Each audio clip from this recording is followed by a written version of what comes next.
Hello, everyone, and welcome to another episode of The Lion, the Way, and the War, where we discuss Jesus, his church, and the spiritual battle that surrounds us all. My name is Craig Allison, and I'll be your host.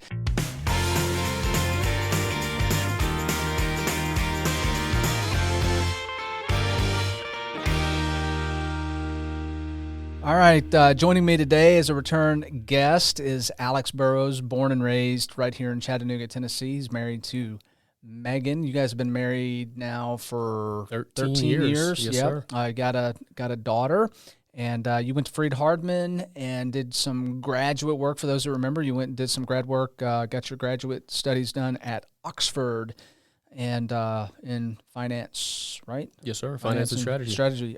You are a certified financial planner, and you've been doing that job for, I think, around 10, 11, 12? Well, 13 years. 13 years. So we graduated got years. married, and started my job all within 2.5 weeks of each other. Okay. All that happened really quickly. Awesome. And you are also, we were just talking before the show a little bit about, you are co-hosting a podcast also out of this studio called Digging Deeper. After Sunday, yes, yeah, sir. which I listen to, and that's a great podcast. So for those listening, by the way, you're only listening today. I should have said that right at the front. We, our producer Parker Allison is got tied up today, last minute stuff, and so we only have the audio version today. So guess what? You won't be distracted by my ugly face, which may be a good thing. But yeah, you co-host. You turn it off when I get here. Everybody else gets audio or video. No, it's just coincidence that you showed up on the day that we don't have any video. So co-hosting that podcast, which I listen to, and I think it's cool. I'm always kind of nervous to listen to that because you guys are basically critiquing me and the lesson for that Sunday, right? I don't feel like we're critiquing. I feel like it's more of a what did we come away with. Because we might have come away with something different than somebody who was sitting in the audience and maybe just I don't want to say younger perspective of that. But there's no critique. Well, we're lucky to have you as our minister here. You do a wonderful job. I was waiting to hear you guys close the show out with okay, guys. So for today's sermon, what do you rate it on a scale of 1 to 10? Score me. Yeah. Well, today I'm gonna have to give it a 3 because it was not so great. Okay, Sky, so next week we're going to have a rating, and we're going to do it every week. We're going to give Craig Allison a grade. So, pressure's on. And I got to thank your son Parker. So I know you host The Lion, the Way, and the War, and I get to co-host with Sky after Sunday. We get to talk, and people see us, but the amount of work, the lights, the cameras, the audio, the stuff that we were trying to figure out beforehand, he does a tremendous amount of work on that stuff. So, he does, yeah. I just want to thank him and all that he does for the congregation here at Central and to put these 2 podcasts on. I need to have him on this side and make him interview me or something, put him in the hot seat. I asked him to be a guest on ours, and he just shook his head no. Oh, so he's a chicken. Parker, you're a chicken. All right. So anyway, you're back again. Thanks for rejoining me. I said I was going to have you back on the show because the last one that you were on, there was a pretty good response to it, and people are concerned about finances and money stuff and the Christian perspective. So I've got some new topics today that I'm going to throw out at you, and we'll see where the conversation takes us. I think it's going to be good. I'm excited to sit down and talk with you about this stuff. So are you ready? You always have me all for the go. The first question last time was, what do you think about a Trump presidency?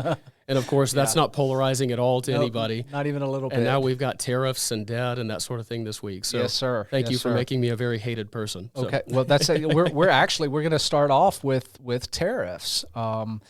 Listen, I've had several conversations over the last, I'd say, month and a half, 6 to 8 weeks, have actually been pulled in to some online discussions and have made some comments, probably should not have made comments, but really they were coming from a place of just, I would say, a very elementary understanding of what they are, because I'm not a finance guy. I don't understand it. Not nearly as much as you probably do. And so that's kind of where I'm coming from today. I'm going to approach it from a very naive standpoint. So basically, first question is, what is a tariff? Why do we have them? Why do we use them? I know we're paying to get stuff into other countries, and other countries are paying to get their stuff into our country, and that's about all I know. And what you just said before that is a very important concept that I think we all could do a better job of. And one thing that I always appreciate about doctors is that if I ask a pulmonologist a question on the heart, you know what their response is? Go see a cardiologist. That they know infinitely more than I do about the heart because they went to medical school and they studied biology and all these things, but they know their lane. And that has been a little frustrating dealing with tariffs. All of a sudden, everybody that studied ancient Egyptian hieroglyphs is now a tariff expert, right? Yeah. So it's kind of hard for people to stay in their lanes. But a tariff, in essence, is a tax on an imported good. So, we live in a global economy. When Milton Friedman gave a speech one time where he was talking about a pencil, and he was going through the different parts, and he said, the graphite is made in this country, and the wood is actually made here in the United States, but the steel around the top here is made in Japan, and the rubber is made in this country in Africa. And he talked about how all those things came together to make a pencil. And you would say, well, all of the labor and the efficiency of being able to trade with all those countries to build this pencil for very cheap is a good thing. Global trade has benefited about every economy since it began. Their tariffs exist for a variety of reasons, but we're all still in competition with one another, right? At the end of the day, policymakers here in the U.S. want to protect U.S. jobs and U.S. goods and services. A policymaker in Japan wants the same thing. China, same thing. So we're still competing, but when you say, I want to tax a good coming into my country, there's a few major reasons why somebody would do that. A, you want to protect one of your industries, and one of those is called infant industry. So if you say you're in India and you're a developing nation and you are, you've kind of been more in manufacturing and those sort of things for a while, but you develop to the point where you say, well, we're more in technology and more in the service industry. Well, you may say, look, we want to tax technology coming in from Japan or China or somewhere else to protect our own industry because we're trying to build that out. And we're going to tax that to make our consumers want that good less because it's going to be more expensive, right? They can buy ours or they can buy theirs that's more expensive. So it's to protect your own industry. Another reason is national security or national defense. An example I saw one time was the Native Americans, when the European settlers were coming in, they actually bought guns from the Europeans. And when they started having skirmishes and conflict, one of the things the Europeans did was they said, well, stop selling them bullets. So eventually the Native Americans ran out of bullets, and we kind of know the rest of the story there. But you don't really want to fight a kinetic war with somebody that you're relying on their steel or their manufacturing or their even medicine, for that fact. You don't want medicine coming from a country that you're bombing. Yeah. So there's a national security component to it. There's a variety of reasons. Do you want to hurt a country to benefit yours somehow? But it all comes back to competition. And I think a lot of what goes into tariffs doesn't necessarily have to be a tariff, but you've probably heard of non-tariff barriers, right? Has that been something that's come up in the online chat rooms? Or No, not at all. You're being serious? Yeah, I'm being serious. I have no idea what that even means. When you hear Donald Trump say, we've been, taken advantage of, he said, by tariffs and all these other things. Well, all these other things encompasses a lot of different stuff. There's barriers that we have to trade with other countries that aren't just a tax on the good, right? That's kind of the easy thing to see is the tax. Right. But there's, and this all sort of comes back to China, and I'll circle back around to that here in just a second. But if you're China and you want to hurt the United States to benefit your own economy, you might say, well, I don't want to buy shampoo or medicine from the United States because there's a safety concern that I've got, and I want to produce my own shampoo and my own medicine here. So I'm going to create this safety policy that says I'm not allowed to buy from the United States because Johnson & Johnson makes unsafe shampoo. So that's one thing. Licensing renewal, you have to have a license with anybody you trade with. This year, I think China has decided not to renew, I think it was just over 90 different agricultural licenses with American producers. So soybeans, corn, oranges, those sort of things that we've shipped to them in the past, they haven't even renewed. So they've said, you're not allowed to buy here. That's not necessarily a tax on the good, but when you say we're not going to buy it, when you reduce supply, all things being equal, you push up the price, right? Back to economics 101. Licenses, there's safety hazards. For instance, China makes tractors and John Deere makes tractors, right? So let me stop you there because I'm getting information overload. Gotcha. Okay, so I felt like I was going for a while there. I'm sorry. No, that's fine, because my mind is simple. So you're probably going at everybody else's speed, but you're going too fast for me. So let me see if I'm understanding correctly.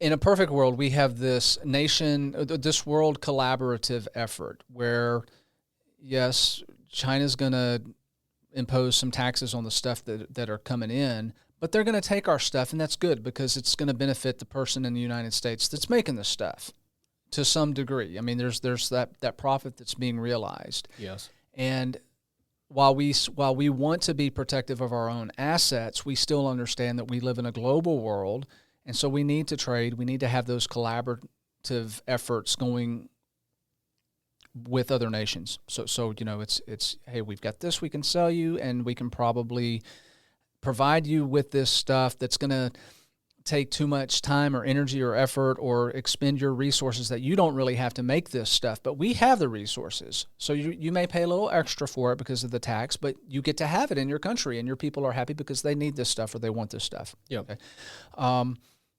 It sounds like to me, though, what you just said is that some countries, namely China, is imposing a lot of restrictions on the stuff that we normally send them, and we may not have the same level of restrictions on them that they send us. So they're benefiting actually more because we haven't imposed all those restrictions on them. So it's not really fair anymore. The global market is not basically, everybody's not following the same set of rules. We're supposed to, per the World Trade Organization or WTO, but who monitors that? You're supposed to self-monitor to a degree, and you've probably heard a lot in the news about intellectual property theft. Mm-hmm.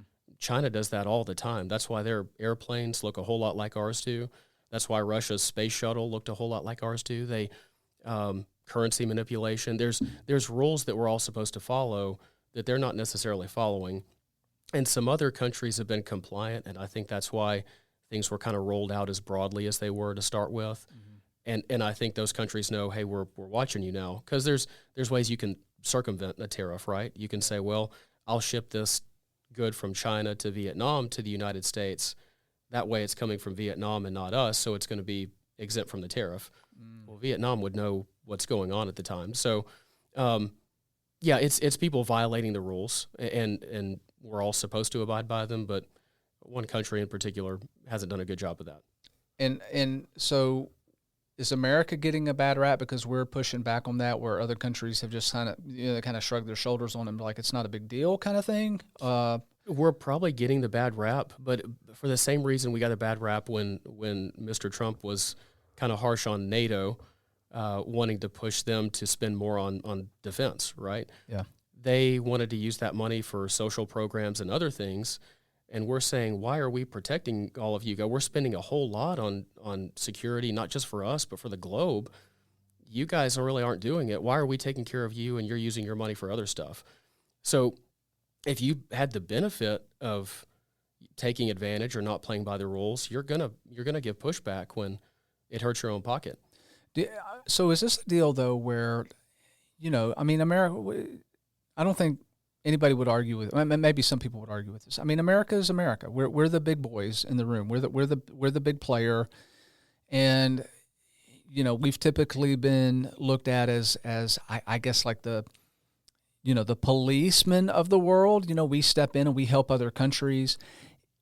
Is it that global mentality that is being, I guess, from those that are coming from a different political ideology, looking at this, we need to play nice. We need to roll over. We need to not complain because we have, we have the power, we have the resources, we have the military might to be okay with having to pay more, being restricted more, because other countries are not where we're at. And so we just, we need to do the right thing and just be okay with, not, being kind of unfairly treated by the other nations. And I think that's how we're viewed. But when you look down the road, and you and I talked about our national debt, before we came on air, Mm-hmm. that does play a role in it. Things appear to be okay, and we are the big boy on the block. But the road we're going down doesn't have a good end. I don't know if it's 10 years from now or 50 years from now, but what we're doing to take care of everybody and to keep the status quo long-term is just very unsustainable. Mm-hmm. Okay. We're going to get into that next, but before we do that, I want to kind of finish talking about the tariffs a little bit more, because I'm thinking about this, and people are also probably thinking about what in the world does this have to do with Christianity? And so I'm thinking about several things. The first thing that pops into my mind, it seems to be the obvious thing, is just the divide that it causes, because everybody alluding to your point, everybody has a very strong opinion. Everybody's an expert on tariffs now, and that became very obvious to me when I did put a post out there, and I had no idea that there were so many people in my friends group that were geniuses on tariffs. And, I saw some divides there, and I saw some, it was all civil, because I've come to the place now where if things get, very divisive, I wipe the whole thing off of the social media stuff. That's wise. Yeah. But, there we are. It seems to be one of these issues that has created a whole lot of divisive opportunity amongst Christians. And I hate to say it, but I feel like about any issue that's raised, if one side says left, the other says right. If one says up, the other says down, black, white, same thing. Whatever you want to do. And what's funny is to see some of these news networks that will say, okay, you guys on the left are bashing Trump for these policies. Here's Nancy Pelosi, or here's Bill Clinton 20, 30 years ago saying the exact same thing he is today. Yeah. So it's a divide of almost whatever you say, I'm going to take the other side of it, no matter what it is. Yeah, and that speaks to we are so trapped in our current window of, purviewing what society looks like. We forget so often that when we go back just a few years ago, left ideology was mimicking a lot of the stuff that Trump is saying now. Well, people just don't like Trump, and so anything that he says is automatically evil. Or Barack Obama, same thing. Mm-hmm. Coming from the other side, that he was mimicking some stuff that looked really similar to some of the Reagan's things that were said, but because he's got a D after his name, he got attacked for Mm-hmm. a lot of stuff. And we just see that through the ages. It just shifts, and we're so focused on our current time that we just ignore history for whatever reason. Yeah, and you got to give presidents credit where it's due, no matter what's by their name. But it takes a more mature mentality to do that, right? Mm-hmm. Within to say, well, whatever they do is going to be wrong. A lot of what I've been reading and some of our analyst reports, Biden put some tariffs and some non-tariff barriers on semiconductor chips coming from China, specifically NVIDIA and then TSMC, Taiwan Semiconductors. Mm-hmm. They both make chips. Yeah. And he wanted to regulate how much of that was getting to China or how much we were buying from them for national security reasons. Mm. So the policies weren't too different. Trump's a little more vocal about it and has escalated it to a broad sense. But it is sad to see just how polarizing, if one side says this, I can't be okay with it. And that's the thing. When you talk about policies with people or you talk about things, people are a lot more calm, a lot more collaborative in their discussion with you. Mm-hmm. When you talk about people, if you say Obama or Trump, mm-hmm. you get some weird reactions out of people. Right. So yeah. So should Christians be concerned about tariffs? I mean, should it even matter? Should it be in our scope of daily thinking about, or tuning into it when we start hearing the radio talk about tariffs, or the news talking about tariffs? Should we stop and be like, oh, this is very concerning, I need to listen to this? We're called not to be anxious about tomorrow, right? Yeah. So in the grand scheme of things, by the end of the year, we won't be talking about tariffs, in my opinion. No matter what goes on in global markets, our focus should always be elsewhere. Mm-hmm. I think we are called to be prudent, and even the stewardship class that my father and I are doing on Wednesday nights, I think there are things that people need to do to insulate yourself from certain risk. If you're about to retire or something and you don't want a lot of equity exposure, a lot that's at risk to, do we have a tariff today, or do we have a dot-com bubble or a financial crisis? Yeah. There are prudent financial decisions you need to make, but the people that I talk to that are very unhappy are people that stay at home and they watch the news. Yeah. The people who are truly happy and have a purpose in life are out working for their church. They're volunteering at a hospital. They're out doing things, not worried about politics or what's going on in the news. Yeah. I'm glad you said that, because I think it's a lesson for all of us to be more inclined to turn off the news, shut your phones off, and go do good. Go out there, see what you can do to help. And people don't understand too, there's a huge biological brain chemistry change that takes place, and it's been proven. When you do good stuff for people, when you help people, you want to talk about a serotonin dump. It's a great thing. It literally makes you happy. It makes you feel good. And I think there's, God knew that, and that's kind of probably behind some of the stuff why He said, do unto others as you would have them do unto you, the golden rule, because it brings golden blessings. It is a great thing. So yeah, thank you for pointing that out. And you had a guest on last week, Chris Willis, who said something a month or two ago to us, and I think there were several things that we had coming up as a church, just different activities, and it was one of those where I thought, man, I've got a lot going on that week. I'd really just like a day to stay at home and catch up on your chores, relax a little bit. And he said, there's never been an activity with church friends or a volunteer opportunity that I've gone to that I've regretted. Right. And I thought, okay, I'll go. Yeah. And I went, and sure enough, I didn't regret it. Yeah. At all. Yeah. Good stuff. All right, so we're going to shift gears, kind of go back into the weeds again, because, just as we sat here and talked about, don't be anxious. And then I find myself being anxious about our current debt of $36 trillion. And,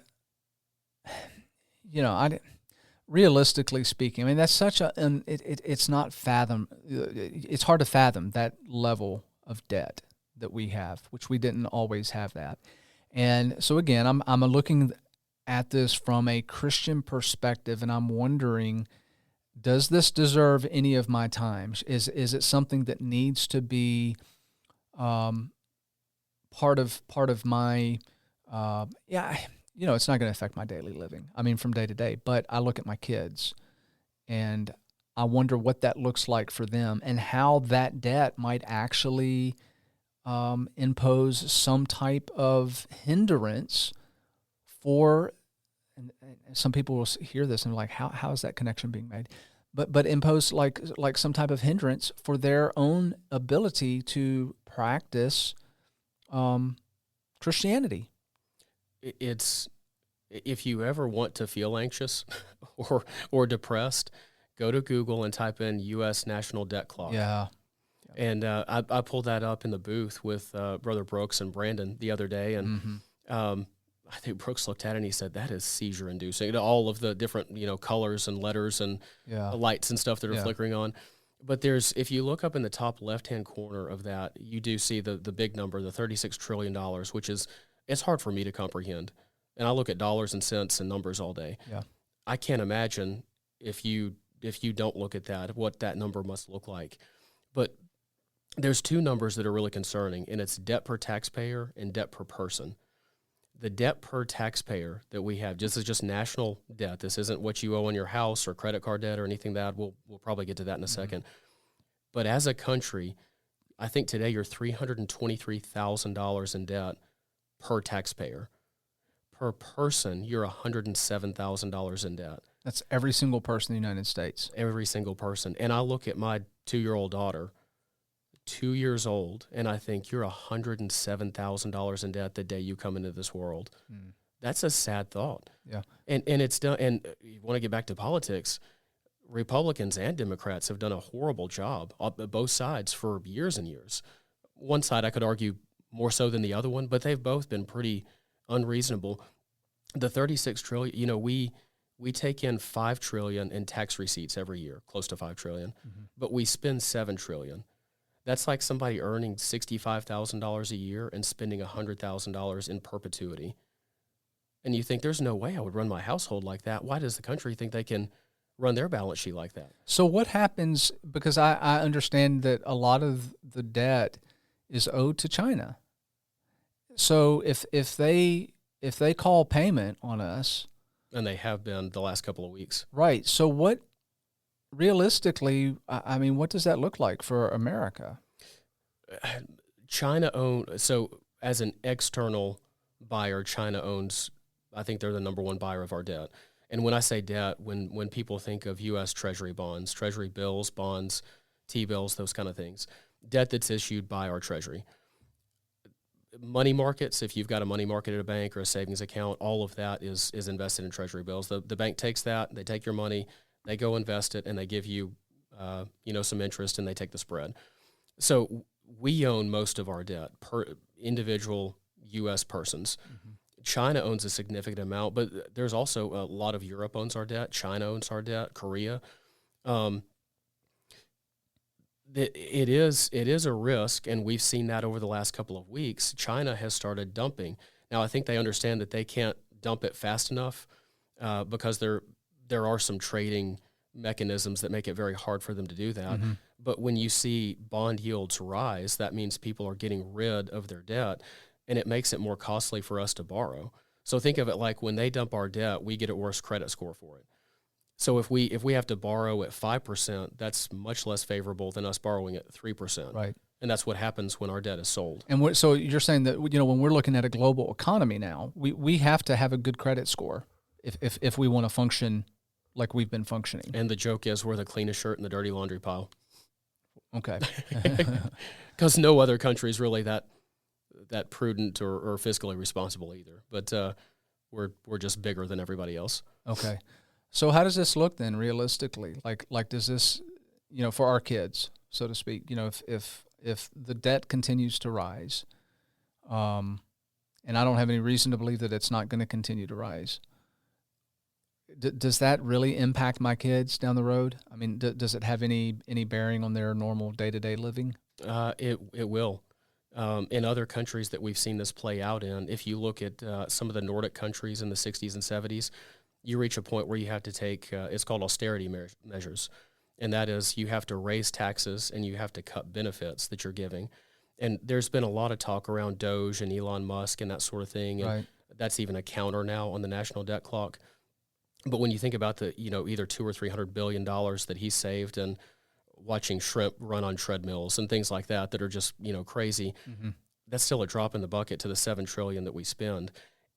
Over 80% of what we spend is on what we call entitlement programs, Medicare, Medicaid, Social Security. And we've got a demographic problem in that we're aging as a population, and there's fewer of me and you paying into the Social Security system and more people that are taking out, and that trend's not looking any better.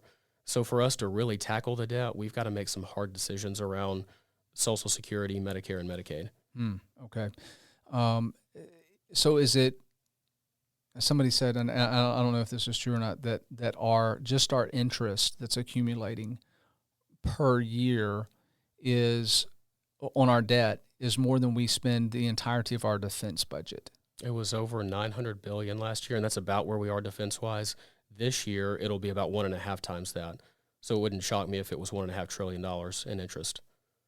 Okay. And that hurts because we've had inflation. And again, when you have stimulus programs, and you could blame COVID or Inflation Reduction Act or whatever you want to blame, a lot of government spending under the last administration, we printed $4.4 trillion. We created that much currency. That led to inflation, which led to the Fed having to raise interest rates to cool the economy. And we're having to borrow now at closer to 5% than we were at basically less than 1%. so if we don't get a handle on this, if we don't do something soon to change this trajectory, the perfect storm is building. And I when I say that, I'm not trying to exaggerate. I mean, it's like you can't not see that. Mm-hmm. I mean, it is building. If we don't make, people are complaining about Elon Musk and they're saying a chainsaw, but it sounds like to me we need more than a chainsaw even to make any difference. I mean, it may not be Elon Musk and Doge and something, but something's got to give somewhere. So if we don't do that, what does this look like then, say 10 years down the road, 1 decade down the road, and does this trickle down into does this impact the church? Can it impact the church? Is there... When we get to that point, it will affect everybody, I would assume, in a pretty extreme way. We used to have, a 90% tax rate on people that made over a certain amount of income. Mm-hmm. And I could see us realistically having to go back to that to pay for certain things and to have your benefits cut. But you think, and 10 years down the road is not wild to mention. But if you're listening to this and you get a Social Security statement, turn it over to page 2 and read the little fine print that says, if Congress doesn't act by, I think it's 2032 or something like that, there will be an automatic 40% reduction in your benefit. That's already built into Social Security statements. So if you think look at our pews and how many people are probably on Social Security, and that's their main source of income, and older people in any Church of Christ tend to outgive most everybody else, just from what I've seen. Yeah, that's true. And that hurts our budget, which hurts our ability to hire good ministers or do mission work, or it takes money to do that. At the end of the day, it takes us people doing acts of good, but money is a resource that's very valuable for church work. And I don't think a lot of people see that, especially those that are more inclined to be coming from like the liberal side of things, because it's, let's address the situation that's right in front of us and let's not worry about, 2 years down the road, let alone 10 years down the road. But if we get to that point and we're not making preparations, we're not being good stewards, we're not being diligent about how we spend money, then it sounds like to me we end up hurting or not being able to be a resource for a lot of needy different places. And I know, like here at Central, we just one example, we purchase and the way we purchase this is direct contributions from our members. So you give a check, and the church takes that money, and we go out and we buy food, and we pack lunch bags. And we give a ton of those lunches away every single day. As a matter of fact, I had a guy come today, and he needed 3 of them because he was food insecure.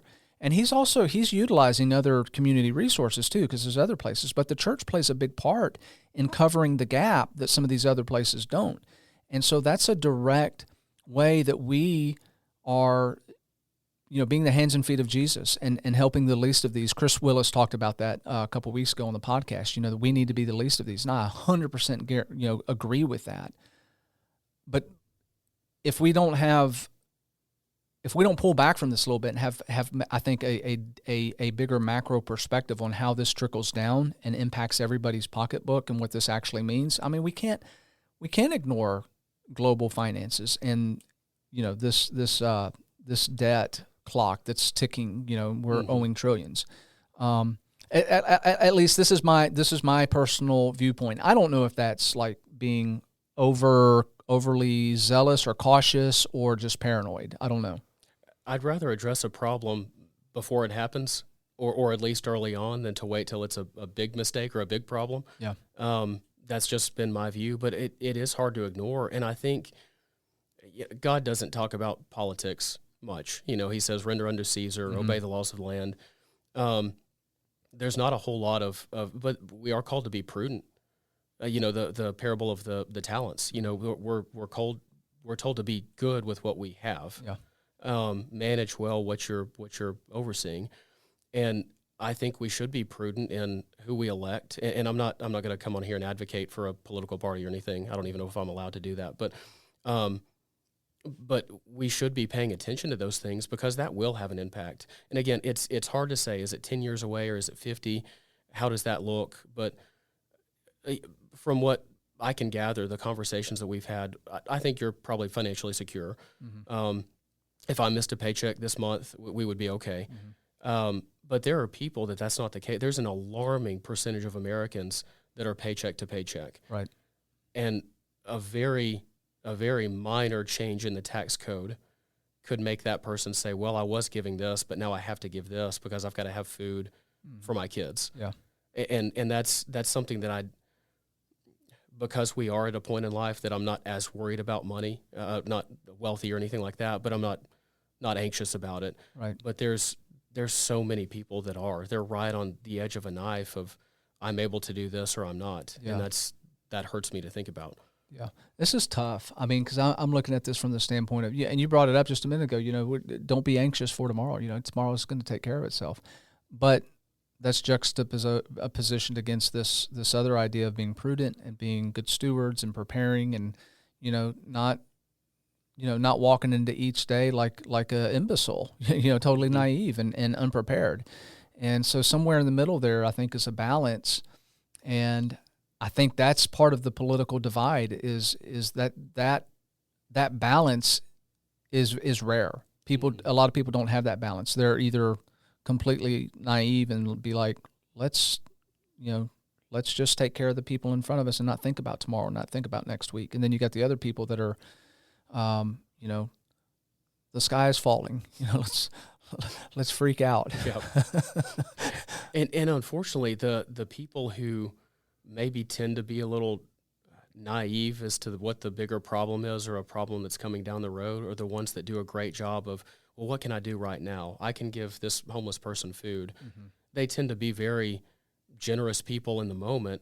And then kind of the people that are maybe more like me, I'll pick on myself. Mm-hmm.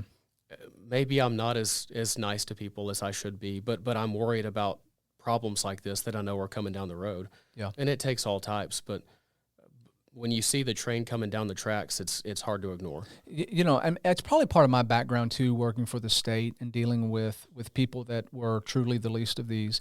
And I always approach that, I can give them a handout today and it'll take care of their needs today. But how can I provide resources to this person? How can I train this person? How can I teach this person to lift themselves up out of this, not be reliant on the government?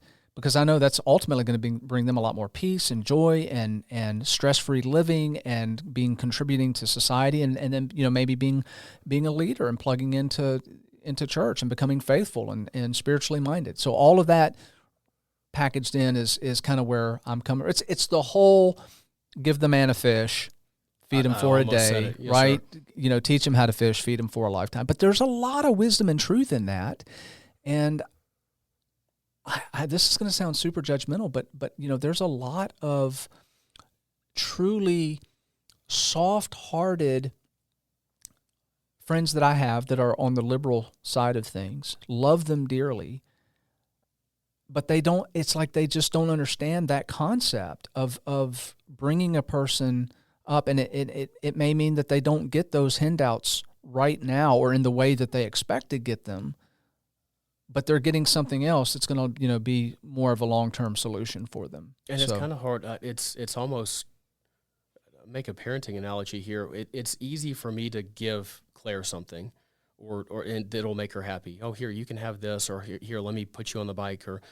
But it's better for her if I let her struggle to ride her bike, or struggle to shoot a basketball, or do something like, or climb up whatever she's trying to climb up. It's better for her because now she knows how to climb up on whatever playground that she's on or something. It's hard for me to watch her struggle. But you let her do it anyway. But that's what's best for her. You're so evil. But some people would say that. And, right. And I feel evil while it's happening. I had to spank her the other day. She just wasn't listening. And I felt horrible. I literally was almost in tears because as soon as I did, I hug her. Daddy loves you, but we can't do that. We can't be near the street. It's for our own safety. Yeah. You hate to watch them suffer, but sometimes there's benefit in suffering. So, I mean, is this just a difference in ideology? Like what, are you right versus I'm wrong on this? I'm right. Okay. Well, that solves that. Let's move on to the next subject. No, but seriously, I may be wrong, but I'm never unsure. That's a quote my dad always says. Is it just a difference in ideology, and should we be concerned about that difference? Does it because does it make a difference in the long run? I mean, to me, logically, what you've spelled out with the debt and all of that, I'm much more inclined to see the long term impact and how that damages more people in a way that is truly detrimental versus a short term solution. I think managing that, but having the heart of this is for your own good or for my own good or for collectively our good. Sometimes I think we have a little bit of a jaded attitude when we say, well, why aren't you worried about this? You should be, and we need to fix this, and you're part of the problem. But I want some of these issues down the road fixed, not just for me, but for you and for even people that disagree with me. Yep. Because we're all in the boat together. Right. And we're all going to have to face this whenever it comes, but I think it's better if the boat addresses it now. But to have the heart of somebody who maybe lives a little more in the moment. Yeah. Okay. So is Trump doing the right thing long term with tariffs? Or does because I've seen the impact of what he's doing on my 401k. I don't like it. It's very painful for me. I'm not panicking, but man, oh man, I've lost a lot of money. Well, and put this in context, the S&P is down 7% from its highs. The Dow, I think, is only down 5%. The NASDAQ down 17, I think, today. Mm-hmm. We were down like 1,000 points when I left to come down here. So I was trying to hang up the phone with somebody to be able to get down here. But that's a blip on the radar. You know what I mean? We've been down. If you go back to the crash of 87 or 2008, we were down 55% high to low. Yep, I got hit on that one too. That would be 5 times what we've seen already, a little more than 5 times. Yeah. COVID down 40%. But what a lot of people don't realize is that if you go back to 1987, the crash, Black Monday, we were positive that year. The market was up 2.2% in 1987, and most people think, well, that was the worst year ever. No, if you held on, you were fine. Yeah. There are these short-term dislocations that will happen within markets, but over the long term, and back to your question on what Trump is doing, this will cause disruption and dislocations in the short term, but we have to. It's almost like taking your medicine, and the problem almost feels like, going to be a little dark here, but cancer, right? You may not know you have it other than an image detection, an X-ray or CT scan or something like that would show it. You may feel fine. You may be able to work out and exercise, but there's something going on that's going to kill you. Right. The treatment for that, chemo or radiation, they're both not pretty. Yeah. They cause a lot of damage to a lot of other things. Sometimes you do need to break some stuff to be able to heal and recover from what the problem is. Right. So long term, NVIDIA yesterday announced a $500 billion investment in the United States. Yeah. That's not going to happen overnight, but a lot of what this is I think it's aimed at China because they've broken the rules. Right. We've had to cause some disruption. We now know that we've got a lot of friends. They depend on our consumer. I think this benefits us in the long run, but in the short run, it is going to hurt our 401ks and cause some disruption. It's been kind of amazing to me how many of our global folks out there are wanting to come to the table now and negotiate stuff. And I think most of that is just Trump. I mean, how do you figure out Trump? It's like he's kind of unhinged in a lot of ways, and it's, And I think that's a little by design. If you've read his book, The Art of the Deal, there's some things that I want to say, like, what's your objective? What are you trying to do here? And I didn't get this from him, but Scott Bessent, our trade secretary or Treasury secretary, somebody asked him a question the other day. They said when he pulled back the tariffs on every other country and then increased them on China, they said, was this all along a trade war with China? And he kind of smiled for a second. He said, well, you called it a trade war. We didn't call it that, but they retaliated. But his smile after that question, I thought that was the target all along. Yeah. But you don't really want to show your hand before you play it. Well, there's an interview of him going back 20, 25, 30 years ago. And somebody asked him that. He came right out and said, we need to tariff China at 25%. That was back, years ago. So this has always been part of, it seems like part of his playbook, but you just don't know what the guy, it seems like you just don't, is he playing chess and everybody else is playing checkers, or what's, is he truly financially that savvy, or is he just like shooting from the hip on a lot of this stuff? Do you think? I mean, I know I think he's more savvy than what we give him credit for. There's some things that I wish would maybe take a little more calculation and not as broad of a, but I think, again, that's part of his art of the deal. I'm going to start very extreme, and then I'm going to start pulling back to the middle, but I was aiming for the middle all that's along. where, yeah. And I think the ambiguity and the obscurity of what he does is part of the process. Does the tariff stuff have any effect on our debt, the $36 trillion? Is that part of his game plan too, to make a sizable chunk of that? In the short term, it could help. That's how Alexander Hamilton created revenue. We didn't have an income tax until 1913. That's correct. So Hamilton, the original tariff guy, created a lot of revenue for us. Mm-hmm. I think the idea is to get revenue now, but while we're getting the revenue, move some of that industry back to the United States or even Canada or Mexico that he's treated a little more favorably than some others, shorten the supply line maybe. Yeah. And move some of that manufacturing back here, and then you can lower the tariffs, because tariffs long-term are not good. They're not healthy, but short-term can be used as a negotiating tool. Yeah. It's interesting you mentioned Alexander Hamilton, because I just got done reading this massive tome on him, the biographer that wrote, and he talks about this very thing. And I think everybody, Hamilton was a genius. This guy was a intellectual giant. And a lot of the stuff that I'm seeing right now seems very similar to the stuff that Alexander Hamilton was doing. Our whole the modern system of banking, just so much tariffs. All of that is in his wheelhouse. Now, Hamilton was playing chess when we were all playing checkers. Yeah, and that's or for sure. tic-tac-toe. Yeah. Okay, so let's close out then with this discussion, because this is really what I wanted to get to, which is very relevant, I think, more relevant than these two things, although I was hoping for people to see, the debt and the tariffs are relevant. They do have relevancy in our everyday life, but not as much as this third point, which is debt. You and I had a conversation on Sunday, and it has just floored me. I've been thinking about this nonstop since Sunday. We were talking about Disney and vacations and that kind of stuff. And you had mentioned the fact that, and I think you might have given a percentage of people that charge, that use a credit card to charge their Disney vacation. Over 50%. I think I said 60, but I think it's in the mid 50s.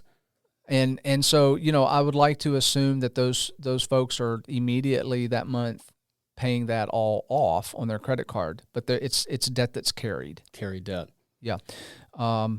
Okay, so let's talk about the Mickey Mouse mortgage. And then you need to coin that term. Because you're basically, and I was telling you here just a minute ago. Sorry for the noise there, folks.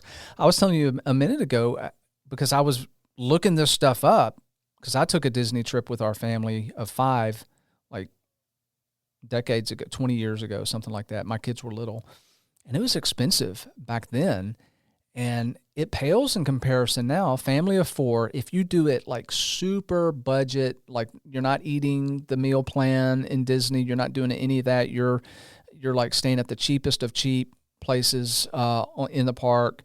Then your tickets, you're not purchasing any of the like fast pass stuff or anything like that. $6,500, $6,500. It's incredible. And that is the cheapest. That's a family of 4. If you do the like really nice vacation that a lot of people want to do, you stay at the higher end resort. You're eating, so you're not starving for the week. You're getting some of the meal plans, eating with the Disney characters because you want your kids to eat with Winnie the Pooh and Mickey Mouse and that kind of stuff. $16,000, and then it goes up from there. Like starts at 16 and goes up from there. That's just an astronomical number. How in the world? Like, is that even, like, should Christians even be going to Disney at that price? I will say this. I think myself a prudent person most of the time, and then I take my daughter to, there's a restaurant there called Akershus where you get to, eat with all the Disney princesses, Ariel and Cinderella and that kind of thing. And to see her face when she sees those princesses that she's watched on TV for the last however many months, Yeah. I mean, take my money, Yeah. right? If it makes her happy, just She's do got it. you so wrapped around her And finger, man. Megan looks at it, she's like, "You're such a sucker. You know, you do anything she wants, you would do for." Yeah. And they're not wrong. There is an emotional component to this spending. Right. And you and I had talked about a little bit about when you have money, what you should spend it on. But when there's things like this, Disney's a luxury. You know, when you think of vacations, people go to the beach or Gatlinburg or something like that, and those are nice vacations. But Disney's very much a luxury and a, you know, just something that's aspirational. But I think a bunch of people feel like we're entitled to go just because we want to, just because we want it real bad. Yeah. And that's part of our society is, you know, I want all the things and I want them now because I see it from other people. And Right. I mentioned social media. I Yeah. think Because contributed all your to friends that. are going to Disney. Why can't I go to Disney? Well, Yes, because sir. you don't have the money. That's why you can't go to Disney. Okay, well then, and then there we have the charging situation. I'm going to go to Disney because I want what I want, and I'm going to charge it. And you're talking about debt a little bit, and that's part of me and Dad's class tonight is going into debt. And we're going to make the case there's good debt and bad debt. And I would never say credit card debt or debt to go do something that's a luxury and a privilege, that's a good debt. You know what I mean? Your house, a mortgage, an appreciating asset. Yes, your education, if you go to school to be a doctor, an engineer or something like that, yes, that's an appreciating asset. You make money from those things, but a vacation is hard. I don't want to chase a rabbit, but I look at watches sometimes online just for fun. Mm-hmm.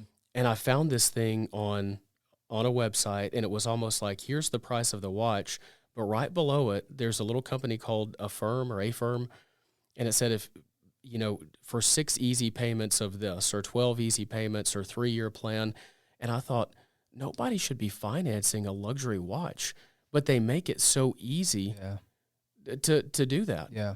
It's a trap, right? It is. I remember when my wife and I were early in marriage, and we, you know, could hardly rub a dime between us. You know, it was just like we were pretty poor, and we didn't have enough money to take a vacation, so we had, you know, had some gas in the car. We were just going to do like a little mini road trip, right? And so we're somewhere in Northwest Georgia, and we're going to this little town to like walk through some antique places. And there's this little gas station, and this lady's selling cow rugs at the gas station. And I don't know what it was. I must have been in my cowboy era, but I immediately knew that life was not complete unless I had a cow rug. And I'm having a hard time picturing cowboy era Craig. It was a thing. You can talk to my wife about it. And I think, I can't remember, it's like $200 for this cow rug. It didn't have $200, but I had a credit card. And so I bought that cow rug with that credit card. And, you know, that first week, seeing it on the floor laid out there, I was so happy with that cow rug. And by the way, had the cow rug for many, many years. And after about a week, though, buyer's remorse, and, you know, now I got that credit card, you know, and I know 200 doesn't sound like a ton of money. Back then it was a lot of money. And I ended up paying way more than $200 for that silly cow rug. And, you know, it's to your point, it's like you want what you want when you want it. And I get that there's a lot of Christians out there who feel like, you know what, I deserve a vacation. I've worked hard, and I'm not in a good state of mind unless I take this vacation. And everybody else is going to Disney World, and I'm getting older. And you know what? I'm going to splurge. I'm going to do this. And yes, I'm going to have to charge it, but I'll figure that out later. Mm-hmm. How do you defeat that? I mean, how do you overcome? Because that's a big mistake, especially when you're talking about the amount of dollars that it takes to go to Disney. Mm-hmm. You know, we're not talking about a $200 cow rug, even though that wasn't right either, I don't think. But And we're warned about excessive debt. You know, I feel bad for Gen Z because I've looked at kind of the profile of what somebody who's graduating college that's going into the workforce, what their income is versus what their rent or their mortgage is going to be, and a car payment, a credit card debt. And it's hard. yeah, You know, you start off rough. But the mindset of, I've talked to some people. I do some pro bono work that I've got to do for my CFP license, and I get these people that will call and they'll come in, and it's usually younger folks that will come in and they'll say, well, I'm this much in debt, but we want to do this. And I'll say, okay, like let's prioritize what we want. Is your priority, I want to drive a nice car? Because they'll roll up in BMWs and things like that are luxury cars, not necessity cars. And they'll say like, well, yeah, we like having a nice car, but that's not the main thing. We really want to travel. It's like, okay, well, I'll put travel at the top of the list. Well, we actually want to move. There's this neighborhood that we really like. We really want the nice house. It's like, okay, I'll put the nice house down. And you start seeing that their priority is everything they want. Right. They have a hard time saying, well, here's my priorities, and I can actually rank these and do without. But nobody wants to do without. And again, I'm sure you will have a guest that's far more qualified to talk about social media than I am. But we were talking beforehand about what you see on Facebook or Instagram or whatever is out there now that I don't know about. People portray having lifestyles where you can have it all. And that's the messaging for what they're trying to sell you or get you to believe is you can have all of this. Yeah. And when you know those people in real life, you know that's not reality. But that's what people are on their phones seeing every day and every night. And it's not healthy. Yeah. Is there a solution to this? Turn off your phone. That's it. It's that simple. Turn it off. And I don't know if it's a simple solution, but we're called to be content, right? And I forgot the verse where that is. You may have to help me as a minister. I'm drawing a blank too, and you put me on the spot. Okay, well, I'm sorry. We'll look it up later, but we're called to be content.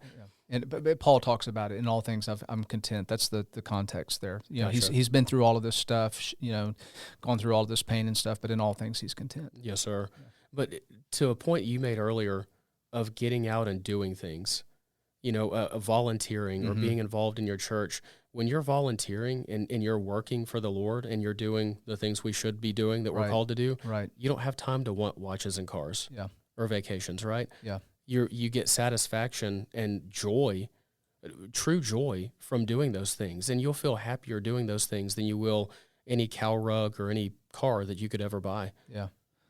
I don't know if I should have told you that story now because you're going to hold the cow rug over me, I feel like, for a while. I know some good Christmas gifts to get you in the future. All right. So, you know, as I'm kind of processing and thinking about this then from the standpoint of, you know, the biblical, and we see this in more, you know, several different places. Proverbs 22 is one where I'm thinking there seems to be an understanding that we should not borrow nor lend, that we should not be in debt to anybody or anything, and that we should be extremely careful about lending money to be so having holding that over somebody else as a lender. What does that look like for you? Like, is that should Christians have any debt whatsoever? I mean, you talked about good debt, but does that extend the biblical stuff? Does that extend to all things? And there is a little nuance in some verses make it sound like you can't have debt, but then we'll go on to say, well, here's how you pay your debts. And there's even, and I'm forgetting the verse now, but it's on the 7th year you forgive the debts. And year of Jubilee. If you lend money to a friend, don't charge interest on that loan. And I think those were principles around don't take advantage of your friends. You know, if you needed $20 for, you know, a dinner tonight or something, I can lend you $20. I'm not going to say, well, you owe me, you know, 25 because there's interest on that. Yeah. That's you trying to, you know, take advantage of somebody. Right. But even Elisha and the woman with the oil, you know, at the end of that story, we talked about how, you know, she's got enough to feed her and her son, and there's leftover at the end, and he said, go sell that and pay your debts. Yeah. And in the society we live in, it would sound tone deaf on my part to say that you just should never have any debt. So if you go back to that Gen Z college graduate today, where are you going to live? Yeah. You got to move back in with mom and dad. Well, what if mom and dad's not an option? Yeah. You're either homeless or you take on some sort of debt. But there are principles for that. And there are good debts. And when you look at buying cars, a depreciating asset, that is bad debt. We're called to be prudent in how we manage that. Yeah. And we're called, first of all, to pay those back. Right. You know, there's some people that will say like, well, you know, I'm going to get this student loan debt forgiven, or I don't have to pay that, or this isn't real. And there is almost a mentality of some younger people of, well, that's not real because it's so far out there in the future. It's real. And as Christians, we need to pay that back. Yeah. So I may have missed your original no, question. no, no. Yeah, I think the idea here is that we're prudent, we're responsible. If we do have to take on debt, we're eager to pay it back, to not have that debt, and hopefully to get to a place as quickly as possible where we're not beholden to anybody, and then that frees up our resources where we can be crazy generous to the Lord, and that's I think where we all want to be, where God wants us to be, and all along that way, though, and I think this is the idea of prudence, and I don't know if this is something that you guys are addressing in your class, this idea of giving back to God, no matter where you are, because the God doesn't differentiate, that specifically. And so trying to figure that out in today's society of giving back to God, whatever portion you've deemed in your heart is necessary. Old Testament, they had the standard 10%. But when you dig a little bit deeper there, it wasn't so much the amount as it was the things that were precious to you. So it was the first fruits, it was the unblemished calf. So it's stuff that had meaning to you, and I think that's something that maybe we're missing today in this whole debt conversation, is that debt impacts our ability to give of our first fruits back to God. So, for example, real world scenario, if you've reached a place in your life where you feel like you've earned the right to take a $10,000, $15,000 trip to Disney World, and you're not giving at least that much in your monetary assets to God, and you're also not giving of your time, in ways, because you've rationalized that, the way you're going to give back to God of your first fruits is through your money, which is a perfectly reasonable way, to do that. How does that look then? I don't see how that looks as far as giving more to Disney than you give to God, monetarily speaking. Hard to justify, especially when I could almost justify a trip or a vacation. We talked about making memories and spending time with your family, right, much more easily than I could somebody buying the car or buying the cow rug, yeah, or what the expensive watch, things that don't matter and won't matter to anybody. You can't take it with you. Yeah, and that does show where our focus and where our heart is what you're paying attention to and spending your time or money on. mm-hmm. And if you're spending all your time looking at watches or nice stuff, you're going to spend your money on that as well, and that's now your God. Yeah. If you're spending your time at church and with your family and doing good and doing what God has called us to do, that's less time to think about our earthly gods. Yeah. So I do think that shows an overall just picture of where your heart is. Yeah. And I've joked with people before, if you show me a company's balance sheet or you show me a church's budget, I'll tell you where their priorities are real quick, because it's where they're spending their money. Yeah, absolutely. Yeah.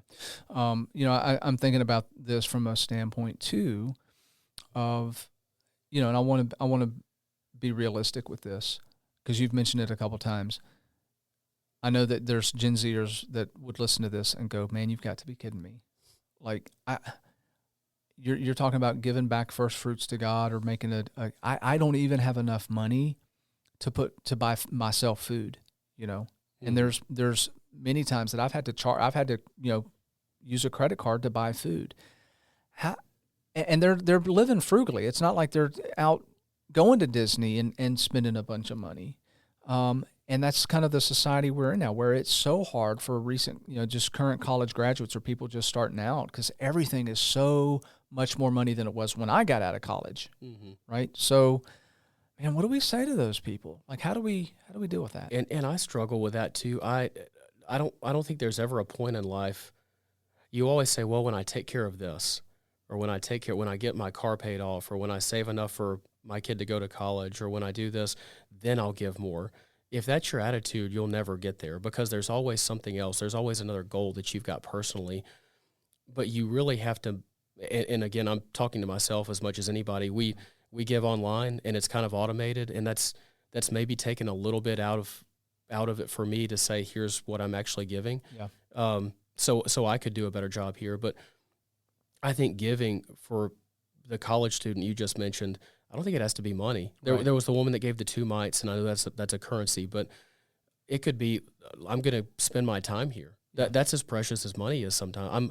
I'm going to help with this program that we've got. I'm going to help, print these copies of the bulletin or whatever. I'm going to go mow the preacher's grass. Mow the preacher's grass.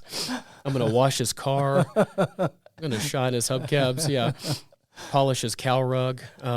I didn't say any of that. I was just throwing something out there as an idea, right? But it doesn't. You give what you can. Yeah. And I think if you've got the right heart, maybe it doesn't have to be monetary. Yeah. And I don't want somebody to go away thinking, well, this guy said you don't have to give of your money. We're called to give of our means. Yeah. But if that's all you've got to give, I think that's what you give. Yeah. And again, I feel for Gen Z. I'm not in the position of the average millennial when we graduated college. My parents sacrificed to put me and my sister through college and give us a better start than other people have. So I know I don't want to sound tone deaf in the struggles that some of these people will have that don't have that support system. Yeah. But you give what you can, and I'm talking to myself as much as anybody, because you can't wait until you've got this much money or when you've got this box checked to be giving more. Yeah. Yeah. Good. Okay. So I thought we're probably out of time. I haven't been looking. I have no idea. Normally that light over there goes on, but Parker's not here to turn it on, so I don't know how long we've been talking. But this has been a good conversation. I've learned stuff about tariffs. I've learned stuff about the debt, and I think the national debt, and about personal debt. And I think that there's lots of opportunity here for us as Christians to be more cognizant of not only our own debt and what we're deciding to put on credit card debt, but being aware of the struggles for the younger folks that are out there, that the real situation that they're in, and that that it is nuanced, and we should handle that compassionately and be aware of those things. So I've really enjoyed it, and if I could give a plug for your sermons for the rest of the month, not having to have everything that you see could also build a better sense of community. Yeah. We don't have a swing set in our backyard, but we've got neighbors that do. Right. So if you say, well, I could buy this swing set or finance this swing set, or I could go down and visit my neighbors and spend more time with them. Yeah. Or I could go visit family or something like that. Yeah. There's ways of borrowing things that you don't have to have it all. You just have to know the people that do, and it builds a sense of community. Love it. Or build a relationship with the people that have the stuff that that Absolutely. you don't have, that they would enjoy that company as well. Yes, sir. That's a great point. Okay, so just a few plugs here before we close things out. We've got our Ministry League as one of our sponsors. We greatly appreciate all the work that they do. They continue to grow. They've got some stuff going on. If you haven't checked out Ministry League, you need to do that. They're doing some conferences and some other stuff.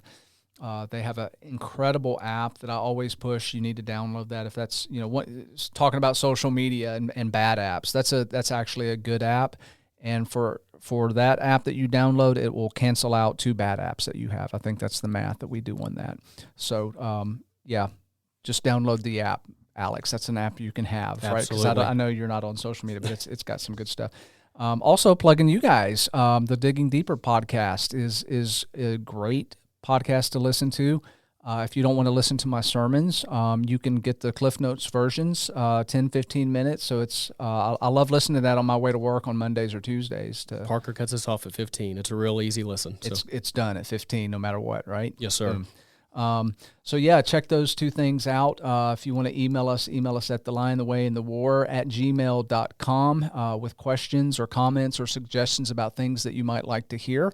And, I've already said to you, Alex, before that, we get a great response when you're here. There's questions that are asked, and these happen to be some that came my way. And so, we'll probably have you back on. We've got you and another person that are good recurring guests that deal with like some mental health issues stuff. So looking forward to having you back again with some. I really appreciate you having me on. Thank you for the opportunity. Some other questions. Absolutely.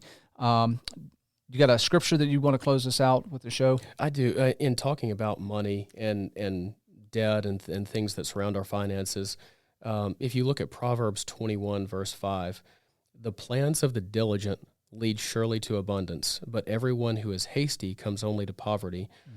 And I think that there's something to the planning aspect and the taking time to reflect on what's really important, because if you do take time and you don't make decisions in the moment of I need this or I need this cow rug or whatever it may be, and you say, what's really important to me, you find what your priorities are, and they align more with what we're called to do. We're called to give back. We're called to go spread the gospel.